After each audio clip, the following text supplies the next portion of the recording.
Hey, it's Drew Coover. You know, I'm in my 29th year of sobriety, thanks to a 12-step program. You know, over the past year, I've been talking to people who are living in hardship due to their addiction, whether it's drugs or alcohol. It doesn't matter. What we're seeing now is a crisis that is a direct result of the pandemic that started in 2019 and the F trade that has been growing since 2016 and the left government that treats addiction as though it's a mental health disorder, caring for people's feelings more than they care for the person themselves. The real issue here is how our mental health and medical systems have stopped treating addiction as a disease. Instead, they've started to call it a mental health disorder. What we've lost in doing that is understanding that addiction is a spiritual at its core. When we give someone Suboxone for pain medication problem, or naltrexone for alcohol problem, or methadone for a heroin issue, we're not addressing the real cause. We're just treating the symptoms. We're replacing one drug with another, but that doesn't fix anything. I've been working the addiction field for almost 3 decades, which means I've been doing it for 60% of my life. I'm only 52, but I got a lot of experience and knowledge to share. Over the past 8 months, I've been taking a closer, more serious look at homelessness, drug addiction, SROs, and government policies. And the more I look, more I see how wrong the government is getting it. I've been interviewing people for over a year now who are victims of these policies. These are the people who are being failed by society and the government, and they need help. Addiction is not a mental health disorder. It's a spiritual malady. One of the most disturbing things I've seen is the way people who are addicted are being housed. They put them all in these buildings, these SROs, and then offer no real treatment resources or support. Worse, these buildings are often full of drug dealers, creating a toxic environment. These are not recovery spaces. They're drug dens, where people are trapped in the cycle of addiction without any hope of getting better. How can we expect people to heal when they're living in a place that just enables their addiction? We need to change this, and the first step is providing real treatment, not just putting people in these dangerous, overcrowded spaces. I took a couple weeks off because I did get jumped downtown, and the guy bit my finger, almost bit it off. I cut my nail off. Check that out. Yeah. So this is the deal, yo. There's people out there and they need help. I was going down to get my greens, to make my green smoothie, and lo and behold, I walked into a couple that got kicked out of, where was it? The Hotel California. Hotel California for all those old folks, or as known as the Artera. It's an Artera women's shelter. Hi friends, so I'm here. It's the beginning of April, and I'd like to introduce you to Dominic and Mana. So they were sitting on a cardboard box asking people for support to get some food because they're homeless today. They're homeless as a result of being kicked out of the Hojo. How do you feel about someone telling you have a mental illness? I do have a mental illness. You do? I believe I do have a mental illness, yeah. I struggle with day-to-day tasks. I struggle with my focus. I struggle with... It's been since I was a kid. I've had depression and anxiety since I was a child. Since you were a young one. So it's carried on throughout the years. And I use because it makes me feel normal. That's all. That's why You use because it makes you feel normal. Makes me feel normal, yeah.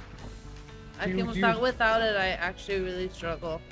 Do you think one day you're going to get sober completely? I think so. I think I can do it. You think you can do it? I have plans on going to treatment. When's the last time you were actually sober for like a month straight without taking anything? How old were you? I was 27 and I was living at home with my parents. I was sober 1 year. Wow. Did you go to 12-step meetings? No. You did go. You just did it on your own. I did it with the support of my parents. Your family. My family, yeah. They're very supportive when I'm clean. Where is your family today? North Vancouver. So do you talk to them often?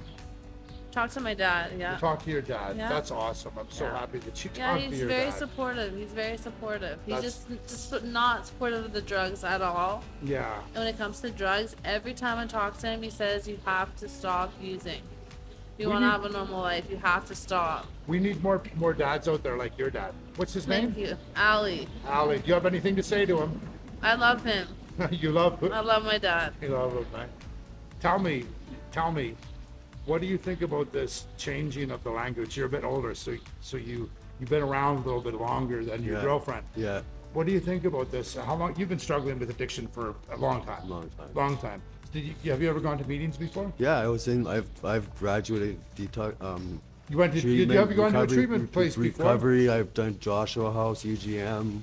Wow. But this time I'm done. Like when I go to treatment, this time I'm done. I can't do this anymore. It's gonna kill me. So, how do a couple get sober together today? Can you go into a treatment place together? Yeah. We want That's to what go we're gonna do. together. That's what we're Can gonna you? Yeah. Do you Yeah, know we of any? can. We Yeah, can. yeah. My doctor is gonna help us to go together. do. Yeah. Wow. Yeah. You know that it's very difficult to get into a treatment center where they don't use drugs or Yeah. they don't give so here's a question for you. What do you mean, like? When you go to treatment, are you going to continue taking methadone? No, fuck that. No. So how are you going to get off it? I'm just gonna cold turkey. Are you going to wean down? Or are you just going to try to cold turkey it? Cold turkey. I've done it before. He stopped using meth a month ago. He Cold stopped turkey. cold turkey. Yeah. He stopped So- cold turkey. So here's the problem with that.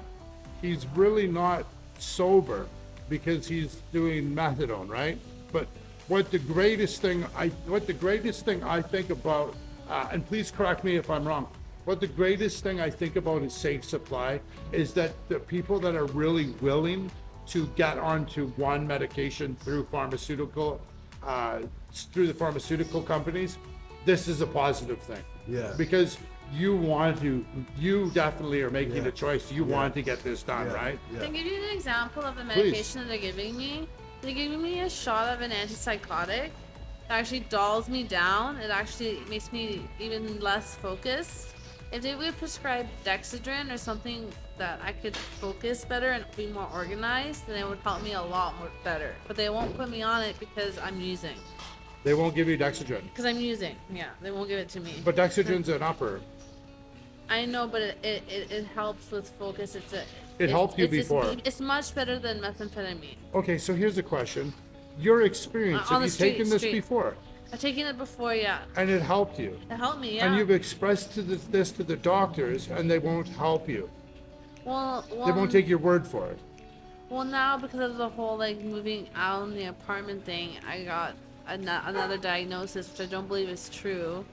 I believe I have mental health, but I believe I have like ADHD, depression, and anxiety. And 100%. You Yeah. both do. Yeah. I think, guess what? If I can, I think 80% of the Canadian population suffers from anxiety and depression. yeah. Yeah. Whether they're drinking wine at night or Yeah. going to the gym to try to You're right. regulate their synaptics upstairs, like everyone's fucked up. You're right. We all be fucked up.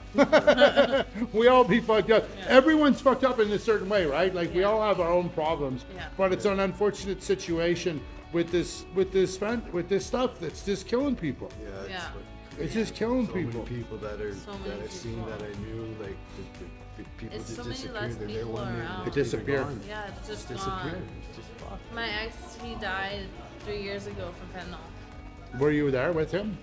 I was not there with him, but Died by himself, he died by drinking himself vodka in and his room. They found him in his room, and he passed away. And he was a really good guy. What are you gonna do to get sober? I'm gonna go to treatment Why do you want to get sober? because I want to have a life. I want to have a relationship with my family. I want to have a better relationship with my partner. I don't want to be scrambling over money and be. Okay, last questions. What's the government doing to help you? No, That's funny, hey? I don't know. What's the government doing to divert your interests to get sober? there's just the waiting list to go to treatments are so long and everything, and it's just it's tough. It's hard. Housing is really hard. The to housing get thing too. is the main Housing thing, is the too. main thing. If we had Housing's actually not the main thing. There's a lot of places that are empty. You guys know that, right? Yeah, Like there's there's lots of not many. condos, there's lots of spaces throughout BC. we can't afford it though. There you go. You can't afford it because the government jacked up. They allowed the people to come into our country and jack all the prices up of Yeah. all the buildings, and therefore it puts everyone, a lot of people that are like working individuals with children Yeah. have rented or bought a motorhome and now living in a motorhome while he or she can go to work and send the kids to school. This is the way we're living. What do you think has to change? I think that people need to work together, and that the government needs to be more compassionate of everybody, and that we're all equal. People need to realize that. 100%. Yeah, more compassion. I agree. Okay, watch this. I want you to go back to when you were 16 years old. I want you to think about this. Have you ever thought at 32 years old you'd find yourself outside of a Safeway asking people, not begging, but asking people walking by for some money so that you can A, get some more medication that you need, which is the street drugs, or B, get some food? Have No, you ever I thought would that? have never thought that. Never? No, I wouldn't Where- have imagined that. I had plans on going Growing up college in after high growing up school. in BC, what did you think your life was going to be like when you were in your 30s? I'm not sure, but I didn't think that it would be like this. I Yeah. never would have imagined this to be sitting outside asking for change. Never.